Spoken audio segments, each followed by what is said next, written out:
السلام علیکم دوستو، اردو سٹوریز کو خوش آمدید۔ اسلام میں ایک عورت کی حیثیت اور غیر اسلام میں ایک عورت کی حیثیت۔ دوستو، یونانی کہتے ہیں کہ عورت سانپ سے زیادہ خطرناک ہے۔ سقراط کا کہنا تھا کہ عورت سے زیادہ اور کوئی چیز دنیا میں فتنہ و فساد کی نہیں۔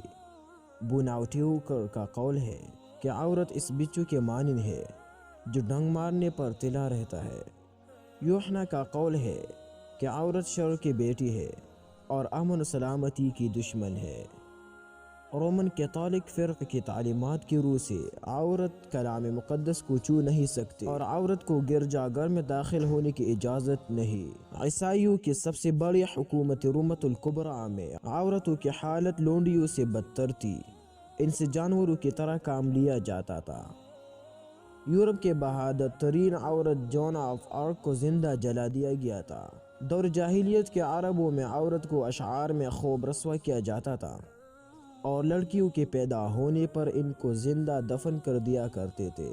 لیکن دوستو، اب محسن انسانیت رحمت للعالمین حضرت محمد مصطفیٰ صلی اللہ علیہ وسلم کی عورت کے بارے میں ارشادات ملاحظہ فرمائیے۔ نمبر 1، قیامت کے دن سب سے پہلے میں جنت کا دروازہ کھولوں گا تو دیکھوں گا کہ ایک عورت مجھ سے پہلے اندر جانا چاہتی ہے، تو میں اسے پوچھوں گا کہ تو کون ہے؟ وہ کہیں گے میں ایک بیوہ عورت ہوں، میرے چند یتیم بچے ہیں۔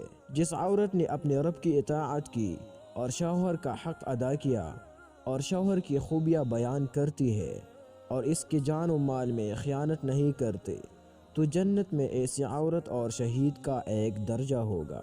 نمبر 2، جو عورت ذی مرتبہ اور خوبصورت ہونے کے باوجود اپنے یتیم بچوں کی تربیت و پرورش کی خاطر نکاح نہ کرے، وہ عورت قیامت کے دن میرے قریب مثل ان 2 انگلیوں کے برابر ہے۔ نمبر 3، جس عورت نے نکاح کیا، فرائض ادا کی اور گناہوں سے پرہیز کیا، اس کو نفل عبادات کا ثواب خدمت شوہر، پرورش اولاد اور امور خانہ داری سے ملے گا۔